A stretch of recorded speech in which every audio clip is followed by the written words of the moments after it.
மனைவிகளாக இருக்கிற மகள்களாக இருக்கிற இந்த மகளிர்கள் தான். எனவே எதை யார் எடுத்தால் வெற்றி பெற முடியும் என்கிற தெளிவு இந்த தலைவனுக்கு இருக்கிற காரணத்தினால்தான் மது ஒழிப்பை மகளிரை வைத்து எடுத்திருக்கிறார். இந்த மது என்ற வார்த்தைக்குள்ளேயே மொத்தமும் அடங்கிவிட்டது. மது அப்படின்னா அதை பிரிச்சீங்கன்னா மது மகிழ்ச்சியிலே துவங்கும், துக்கத்திலே முடியும். மது என்பது மகிழ்ச்சியிலே துவங்கி துக்கத்திலே முடிவதால் தான் அந்த துக்கத்துக்கு முடிவு கட்டி தமிழ்நாட்டிலே ஒரு மகிழ்ச்சியை ஏற்படுத்த வேண்டும் என்பதற்காக. இது ஒன்றும் நம்முடைய தலைவன் இன்றைக்கு எடுக்கிற பிரச்சனை இல்லை. 2000 ஆண்டுகளுக்கு முன்னாலேயே வள்ளுவன் தன்னுடைய அதிகாரத்திலே கல்லுண்ணாமை என்கிற ஒரு அதிகாரத்தை எடுத்திருக்கிறார். இதுல வள்ளுவனுக்கு எடுக்கிற சிறப்பு என்னன்னா, நீங்க அந்த காலத்துல கல்லு மட்டும்தான் இருந்தது. இன்னைக்கு இருக்கிற பல்வேறு வகையான போதை பொருட்கள் இல்ல. அன்னைக்கு இருந்த ஒரே விஷயம் கல்லு மட்டும்தான். அன்றைக்கு எல்லாம் என்ன செஞ்சுக்கிட்டு இருந்தாங்கன்னா, பனைமரத்துல கல்லு பானையை கட்டிக்கிட்டு இருந்தாங்க. ஆனா வள்ளுவன் அந்த பனை மரத்து ஓலையை எடுத்து கல் உண்ணாதே உண்ணற்க கல்லை என்று கல்லு கட்டுகிற பனைமரத்தின் ஓலையை எடுத்து கல்லை சாப்பிடாதே என்று எழுதியதுதான் வள்ளுவனுக்கு இருக்கிற ஆகப்பெரிய சிறப்பு. இங்கே சகோதரிகள் நிறைய வந்திருக்கிறார்கள். நீங்க பாத்தீங்கன்னா சில பேர் தண்ணியை போட்டு வந்தாங்கன்னா சாயந்தரம் வீட்டில் இருக்கிறவங்க நம்ம சகோதரிகளுக்கு தான் இம்சை. ஒருத்தர் வீட்டு வாசல்ல நின்றுகிட்டு மனைவி கிட்ட கேட்கிறான், அடியே நான் உனக்கு ஷாஜகான் மாதிரி தாஜ்மஹால் கட்டவா, இல்ல ராஜராஜ சோழ மாதிரி பெரிய கோயில் கட்டவா, அல்லது வசந்த மாளிகையில கட்ட மாதிரி வசந்த மாளிகை கட்டவான்னு கேட்ட பொழுது அந்த மனைவி சொல்லிட்டான், நீ தாஜ்மஹால் கட்ட வேண்டாம், பெரிய கோயில் கட்ட வேண்டாம், வசந்த மாளிகை கட்ட வேண்டாம், விளக்கெண்ண முதல்ல இடுப்புல இருக்க வேட்டியை கட்டு. வேட்டி 1/2 கிலோமீட்டர் அந்த பக்கம் கிடக்குது, இந்த லட்சணத்துல நீ தாஜ்மஹால் கட்ட போறியா அப்படின்னு. அதை கூட ஒரு கவிஞர் அழகா சொன்னான், இந்த குடிகாரனின் இடுப்பிலே இருப்பது அவமானம் என்று கருதித்தான் அவனுக்கு கீழே விழுகிறது வேட்டி என்று.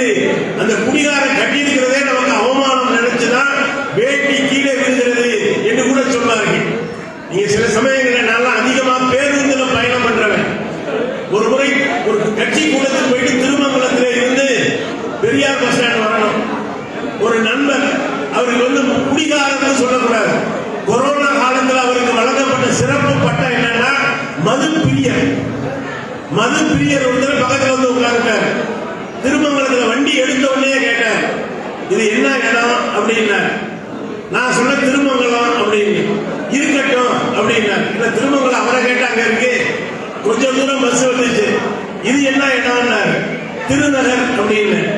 அப்புறம் பலகானத்திட்ட வண்டி, இது என்னன்னார். பலகானத்தம்ல. அவர் போட்ட போதைக்கு நான் ஊருங்க அன்னைக்கு. உடனே அந்த ஆள் சொன்னா, இந்த பலகானத்தம் ரொம்ப நாள் அங்கேயே இருக்கு, அதனால அதை தூக்கி திருநகர்ல வை, திருநகரை தூக்கி திருமங்கலத்துல வை அப்படின்னா. இந்த ஆளே ஒரு பவர்ல இருக்கான். தலைவர் கேட்கிற பவர் வேற, இவங்க கேட்கிற பவர் வேற. உடனே நான் சொன்னேன், எதுக்கு வம்பு, பலகானத்தை தூக்கி திருநகர்ல வைக்கணும், திருநகரை தூக்கி திருமங்கலத்தில் வைக்கணும்னு அவன் சொன்னதை திரும்ப சொன்னேன். ஒரு ஆள் அங்கே இருந்து சொல்றான், பின்னால 2 பேர் தண்ணியை போட்டு ஓவரா சலம்பிக்கிட்டே வர்றாங்க. இந்த குடிகாரங்க பக்கத்தில் உட்கார்ந்தோம்னா யார் குடிச்சவனே கண்டுபிடிக்க முடியாது தெரியுமா. இன்னும் சொல்ல போனால் நம்ம வேடிக்கையா பலதை சொல்லலாம். இதனால் பாதிக்கப்படுபவர்கள் யார்? கலை உலகத்திலே எடுத்துக்கொண்டால் கூட உச்சத்துக்கு போயிருக்க வேண்டிய எத்தனையோ கலைஞர்கள், நான் பெயரை சொல்ல விரும்பவில்லை, இந்த குடியினால் தங்களுடைய கலையையும் அழித்து வாழ்க்கையையும் அழித்துக் கொண்டது உண்டு. இன்றைக்கு ஏன் இந்த பிரச்சனையை கையில் எடுத்திருக்கிறார் நம்முடைய மரியாதைக்குரிய எழுச்சி தமிழர் அவர்கள்? இன்றைக்கு தமிழகத்திலே நடக்கக்கூடிய இளம் வயது மரணங்களுக்கு பெரிதும் காரணமாக இருப்பது இந்த மது. இங்கே அறிவாசான் அம்பேத்கர் அவர்கள் இருக்கிறார்கள். நான் ஒன்றை சொல்லுவேன், பிரெஞ்சு புரட்சியின் போது லூயி மன்னனுக்கு எதிராக மக்கள் பெருந்திரளாக பாரிஸ் அரண்மனையை நோக்கி அனுமதித்தார்களாம். இந்த அரண்மனையை எரித்துவிட வேண்டும் என்கிற கோபத்தோடு அரசர்கிட்ட போய் சொன்னாங்களாம், மக்கள் எல்லாம் கோபமா வர்றாங்க, உங்க அரண்மனையை எரிக்க போறாங்க அப்படின்னு. உடனே மன்னன் சொன்னானா, ஒண்ணும் செய்ய வேணாம், உள்ள இருக்கிற சாராயத்தை போய்விடுவார்கள் என்று அதிகாரத்தை கேட்க வருபவர்களை திசை திருப்புகிற ஒரு உத்தியாகத்தான் காலம் காலமாக ஆளும் வர்க்கம் இந்த மது என்பதை பயன்படுத்தி ஒரு ஆள் டாக்டர்கிட்ட போய் சொல்லியிருக்கான், சார் என்னால கிளாஸையே பிடிக்க முடியல, அந்த அளவுக்கு ஆட்டம் ஆடுது. இவர் சொன்னாராம், கவலைப்படாதீங்க நிறுத்திடுவோம். எதுக்காக கேட்டா, எதுக்காக டாக்டர் போயிருக்காங்க, கிளாஸை சரியா பிடிக்க முடியல, அதை நிறுத்துங்க, நிறைய கீழே ஊத்தி போயிட்டு இருக்கான். அந்த அளவுக்கு நம்ம இளைஞர்கள் கெட்டு குட்டிச்சலா போயிருக்காங்க. இப்படித்தான் ஒருத்தன் உள்ள போய் 12 மணிக்கு கடையை திறந்துட்டாங்க. 100 ரேட்டு தெரியாது, ஏதோ ஒரு ரேட்டை கொடுத்து குவாட்டரை வாங்கி ராவா அடிச்சிருக்கான், கபகமனு எரிஞ்சிருக்கு. உடனே என்ன செஞ்சிருக்கான், 2 ரூபாயை கொடுத்து ஒரு ஊறுகாய் போட்டு சைடிஷ் அதை வாங்கி ஒரு இழுத்துருக்கான். பார்த்தா 5 நிமிஷத்திலேயே நொங்கு நுழையுமா கக்கிட்டான். என்னடா பால் டாயிலா குடிச்சா, சரக்குத்தானே குடிச்சான், ஏண்டா இப்படி ஆகுது அப்படின்னு பார்த்தா இவன் அவசரத்துல ஊறுகாய் பாக்கெட் நினைச்சு சாம்பு பாக்கெட்டை வாங்கி ஒரு இழுத்துட்டான். அது உள்ள போன சாம்பு நொங்கு நுழையுமா வந்திருக்கு. இதெல்லாம் வேடிக்கையாக மேடைகளில் சொல்லப்படுவது. ஆனால் இன்றைக்கு மது ஒழிப்பு என்பது ஒரு அரசியல் முழக்கம் அல்ல. விடுதலை சிறுத்தைகள் அதனுடைய தாய் சிறுத்தை இதை ஒரு அரசியல் இயக்கமாக மட்டும் நடத்தவில்லை, ஒரு சமூக விடுதலை இயக்கமாக, ஒரு பண்பாட்டு வளர்ச்சி இயக்கமாக நடத்தி கொண்டிருக்கிற காரணத்தினால்தான் இன்றைக்கு மது ஒழிப்பு என்கிற கூட்டணிக்கான ஒரு முழக்கம் அல்ல இது. நாளைய தமிழ்நாட்டினுடைய, இந்தியாவினுடைய தலைமை முழக்கமாக இதை எழுப்பி இருக்கிறார். பாபா சாஹேப் அண்ணல் அம்பேத்கர் அவர்கள் ஒரு இந்துவாக பிறந்தேன், ஒரு இந்துவாக இறக்க மாட்டேன் என்று பௌத்தத்தை தழுவிய பொழுது அவர் ஏற்றுக்கொண்ட உறுதிமொழிகளிலே தன்னோடு புத்தத்தை தழுவியவர்களுக்கு எடுத்த உறுதிமொழிகளிலே ஒன்று, இனிமேல் மது அருந்த மாட்டேன், எந்த போதை பழக்கத்தையும் எடுத்துக்கொள்ள மாட்டேன் என்று பாபா சாஹேப் அம்பேத்கர் அவர்கள் பௌத்த பெருநெறியை தழுவுகிற பொழுது அதை ஒரு உறுதிமொழியாக ஏற்றார்கள். இன்றைக்கு அதைத்தான் இன்றைக்கு விடுதலை சிறுத்தைகள் ஒரு தமிழக அரசியல் களத்தில், ஏனென்றால் ஒன்றிய அரசு என்ன முழக்கத்தை எழுப்புது, ஒரே நாடு ஒரே தேர்தல் என்பதை அவர்கள் முழக்கமாக எழுப்புகிறார்கள். இது புரட்டாசி மாசம், நம்ம பல பேர் சொல்றோம், வழக்கமா 11 மாசம் இறைச்சி உணவு சாப்பிடுபவர்கள் கூட சில பேர் 1 மாசம் நாங்கெல்லாம் சுத்த செய்வோங்க, மீன் கோழி எதுவும் ஆகாதுங்க அப்படின்னு கறிக்கடைக்கு போகாதவங்க உண்டு. ஏன்னா புரட்டாசி மாசம் பெருமாளுக்கு உரியது. ஆனா இன்னைக்கு என்ன செய்தி வருதுன்னா, புரட்டாசி மாசத்துல அசைவம் சாப்பிடக்கூடாதுன்னு பெருமாள் கோயில போய் லட்டு வாங்கினா அந்த லட்டுலயே இன்னைக்கு மாட்டினுடைய மாமிசத்தை கொழுப்ப கலந்துட்டுதான் பெரிய சர்ச்சை. அதுல கூட ஒரு நண்பர் சொல்லியிருந்தார், ஏன் இவ்வளவு பேர் கொந்தளிக்கிறாங்கன்னு சொன்னா, மாட்டு கொழுப்ப கலந்ததாலதான் இவங்களுக்கு கோபம். இதே பசுமாட்டினுடைய சிறுநீரை கோமியம் என்ற பெயரில கலந்திருந்தால் இவர்கள் விரும்பி சாப்பிட்டு இருப்பார்கள். நம்ம பார்த்து மாட்டுக்கறி சாப்பிடுறோங்கிற, ஆமாடா மாட்டுக்கறி சாப்பிட்டோம், சாப்பிடுவோம், இது எங்கள் உரிமை, எங்களுடைய உணவிலே தலையில உனக்கு உரிமை இல்லை. நானா நீ சுத்த சைவங்க. அதுல என்ன தெரியுமா கொடுமை, திருப்பதி தேவஸ்தானத்துக்கு லட்டு பிடிக்கிற வேலைக்கு ஆள் எடுக்கிறப்ப கூட சுத்த வைஷ்ணவ பிராமணனா இருந்தால்தான் எடுப்பாங்க. ஏன்னா நமக்கெல்லாம் உருட்ட தெரியாதான், அவங்க எல்லாம் நல்லா உருட்டுவாங்கலாம். அப்படியெல்லாம் கண்டிஷன் போட்டு வேலைக்கு எடுத்துட்டு நெய்ய வச்சு உருட்டுகிறாங்கன்னா மாட்டு கொழுப்பையும் வச்சு உருட்டி இருக்கல, எங்களுக்கு ஒன்றும் பிரச்சனை இல்லை. ஆனா இது ஒரு பக்கம் சர்ச்சை ஓடிட்டு இருக்கு, இன்னொரு பக்கம் ஒரே நாடு ஒரே தேர்தல்.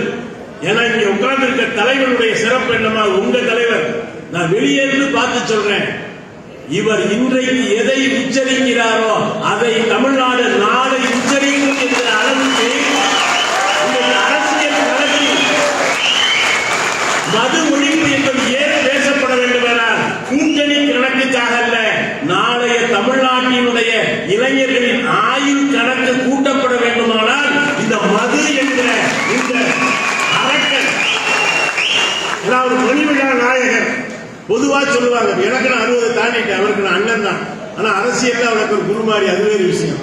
நான் பொதுவா சொல்லுவாங்க 40 வயசுல ஒரு குணம், 60 வயசுல என்ன சொல்லுவாங்க பேய் குணம்.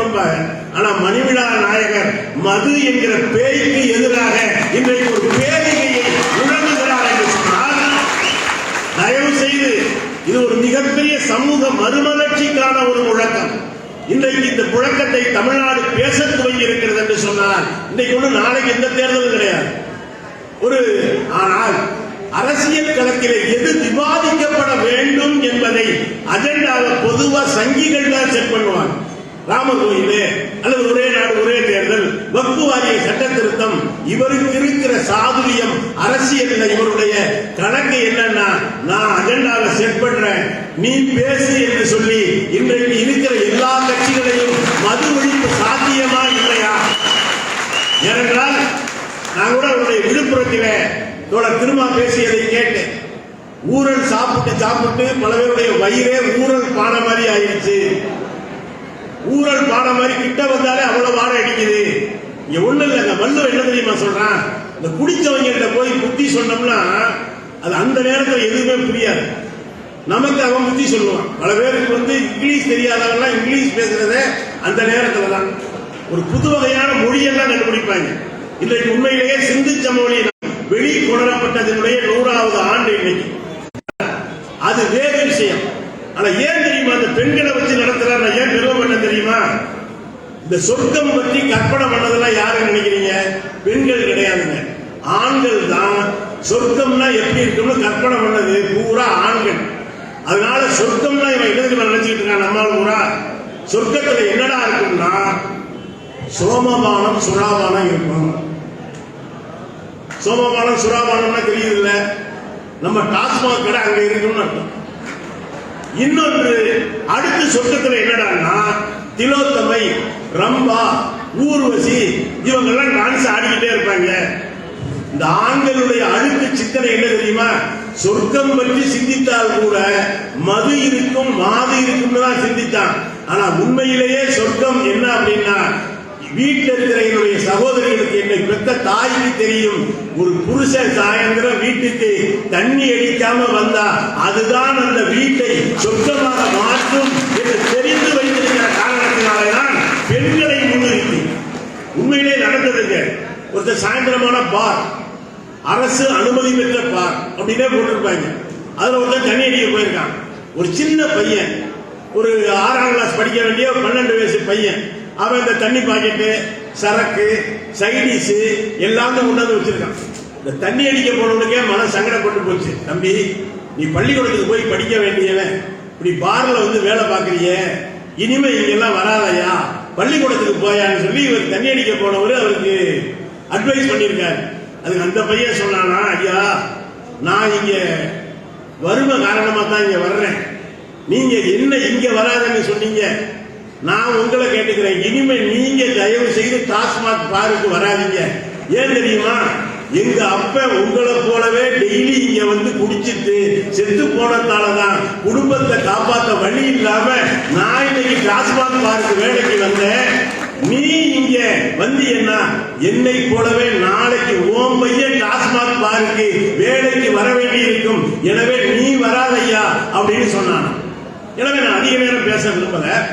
இன்றைக்கு மது ஒழிப்பு என்பது தமிழக அரசியல் களத்தினுடைய மைய விவாத பொருளாக மாற்றப்பட்டிருக்கிறது என்று சொன்னால், அதுல கூட சில பேர் சொல்றாங்க இது ஒரு மாநிலத்தினுடைய பிரச்சனை இல்லையா, இதையே ஒரு அகில இந்திய கோரிக்கையாக தோழர் வைத்திருக்கிறார் என்று கூட எழுப்புகிறார்கள்.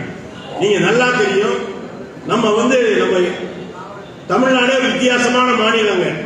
ஏன்னா இந்த பக்கம் பாத்தீங்கன்னா நமக்கும் கேரளாவுக்கும் முல்லை பெரியாறு பிரச்சனை, தண்ணி பிரச்சனை. ஆந்திராவுக்கு நமக்கும் பாலாறு பிரச்சனை, தண்ணி பிரச்சனை. கர்நாடகாவுக்கு நமக்கும் காவேரி பிரச்சனை, தண்ணி பிரச்சனை. எனக்கு தெரிஞ்சு தமிழ்நாட்டுக்காரங்க போய் தண்ணி கேட்டா இல்ல அப்படின்னு இல்லன்னு சொல்லாம தர ஒரே மாநிலம் பாண்டிச்சேரி மட்டும்தான். அது சகோதரிகளுக்கு தெரியாது, சகோதரர்களுக்கு தெரியும். பாண்டிச்சேரியில போய் கேட்டா இல்லன்னே சொல்ல மாட்டாங்க. ஆனா ஏன் தெரியுமா அகில இந்திய கோரிக்கையாக முன்வைக்கிறார்? தமிழ்நாட்டில் மூடிட்டு பாண்டிச்சேரியில இருந்தா நடந்து கூட அங்க போயிடுவாங்க. அங்க மூடிட்டு இங்க இருந்தா கொரோனா காலத்துல பாத்தீங்கன்னா தமிழ்நாட்டில் இயங்கிட்டு இருந்துச்சு, பாண்டிச்சேரியே மூடிட்டாங்க. இவருக்கு நல்லா தெரியும், ஒரு மாநிலத்தில் மதுவிலக்கை கொண்டு வந்தால் இவர்கள் நிக்க மாட்டாங்க, அடுத்த மாநிலத்துக்கு போயிடுவாங்கன்னு. இனிமே இவர் வைத்திருக்க கோரிக்கைப்படி அகில இந்திய அளவிலே மதுவிலக்கை கொண்டு வந்து விட்டால் அடுத்த மாநிலத்துக்கு போக முடியாது. வேணா செத்து சொர்க்கத்துக்கு போனா அங்க போய் சோம போனம் சுடா போனம் கிடைக்குமோ கிடைக்காதோ இப்படி ஒரு அகில இந்திய கோரிக்கையாக வடிவமைத்திருப்பதன் மூலம் இந்த அரசியல் களத்தில் மைய பொருளாக இன்றைக்கு மதுவிலக்கு என்பதை விவாதிக்க வைத்திருப்பதன் மூலம் இன்றைக்கு தமிழக அரசியல் களத்திலே ஒரு சூடான விவாதத்தை இன்றைக்கு எழுப்பி இருக்கிறார். இது உண்மையிலேயே அப்படி ஒரு உத்தம தலைவன் தான் இப்படி ஒரு கோரிக்கையை முன்வைக்க முடியும் இல்லையா? தலைவரே தண்ணி எடுத்து கிளம்பிக்கிட்டு இருந்தாலும் அவர் அடுத்த ஆளை பார்த்து சொல்ல முடியுமா? எனவேதான் நாம் இந்த சமூகம், நான் சொல்றது தமிழ் சமூகம் அறிவு பெற்ற சமூகமாக, விழிப்பு பெற்ற சமூகமாக, ஆயுளை கூட்டுகிற சமூகமாக, ஆரோக்கியமான சமூகமாக இருக்க வேண்டுமே. ஆனால் இன்னைக்கு நீ அரசு மருத்துவமனைக்கு போனீங்கன்னா இளைஞர்கள் பல பேர் ஈரல் கெட்டு கிடக்கிறார்கள். மது பழக்கம் என்கிற மனித உடலினுடைய ஈரலை மட்டுமல்ல, இந்தியாவினுடைய ஈரலையும் கெடுத்துக் கொண்டிருக்கிறது என்கிற ஞானத்தின் காரணமாகவே இந்த முழக்கத்தை தொடர் திருமாவர்கள் எடுத்திருக்கிறார்கள். அதுவும் அக்டோபர் 2ஆம் தேதி காந்தி அவர்களுடைய பிறந்த நாளில இந்த மாநாடு நடத்தப்படுவது என்பது நிச்சயமாக விசிகாவினுடைய ஒரு கட்சி எடுக்கிற மாநாடு அல்ல, எல்லா இயக்கங்களையும் அழைக்கிறோம் என்று சொல்லி இருக்கிறார்கள். அந்த வகையில் நான் சார்ந்திருக்கக்கூடிய மார்க்சிய கம்யூனிஸ்ட் கட்சியும் கூட மதுவிலக்கை படிப்படியாக அமல்படுத்த வேண்டும் என்று சொல்கிற ஒரு இயக்கம் என்கிற முறையில் அந்த கோரிக்கையோடு நாங்கள் கைகோர்க்கிறோம் என்கிற முறையில் நிச்சயமாக நாங்கள் இந்த பிரச்சனைகளை மட்டுமல்ல, மது ஒழிப்பு பிரச்சனைகளை மட்டுமல்ல, ஜாதி ஒழிப்பிலும் விசிகாவும் மார்க்சிய கம்யூனிஸ்ட் கட்சியும் கரத்தோடு கரநிலையை களமாடுகிறோம் என்ற முறையில் இன்றைக்கு ஜாதிய இழிவுகளை எல்லாம் அதை நியாயப்படுத்தக்கூடிய, சிந்திக்க விடாமல் செய்கிற ஒரு பெருங்காரணியாக இருக்கிற மது என்கிற அந்த பெரும் தீமைக்கு எதிராக தொடர் திருமா எடுத்திருக்கிற, விசிகா எடுத்திருக்கிற, இந்த தாய் சிறுத்தை எடுத்திருக்கிற முயற்சிகள் வெள்ளட்டும் வெள்ளட்டும் வெள்ளட்டும் என்று சொல்லி எந்த கள்ளக்குறிச்சியில உளுந்தூர்பேட்டை பகுதியில கள்ளச்சாராயம் குடித்து நம்முடைய சொந்தங்கள் செத்து விழுந்தார்களோ அந்த இடத்தில் அவர்களை வாழ வைக்கிற ஒரு மாநாட்டை எடுக்கிற விசிகாவினுடைய தலைவர் அன்பு தோழர் திருமாவினுடைய கரங்களை நேசபூர்வமாக பற்றி உங்கள் முயற்சி வெல்லட்டும் என்று சொல்லி இந்த மிகச்சிறந்த ஒரு மண்டல செயற்குழுவில நானும் பங்கேற்று ஒரு சில வார்த்தைகளை சொல்ல வாய்ப்பளித்த தோழருக்கும் விசிகாவினுடைய நிர்வாகிகளுக்கும் எங்களுடைய அன்பையும் வாழ்த்தையும் சொல்லி மாநாடு வெல்லட்டும், இதை நாளை வரலாறு சொல்லட்டும் என்று சொல்லி என் வார்த்தையை நிறைவு செய்கிறேன். ஹைடெக் மிஷின்களால் கைப்படாமல் உங்கள் நலனில் அக்கறையோடு தருகிறது சத்துள்ள லயன் டெசர்ட் கிங் டேட்ஸ் வாங்குங்க. லயன் டெசர்ட் கிங் டேட்ஸ், சிங்கம் போல ஸ்ட்ரெங்த் எனக்கு. Taste Daily. Taste the Daily.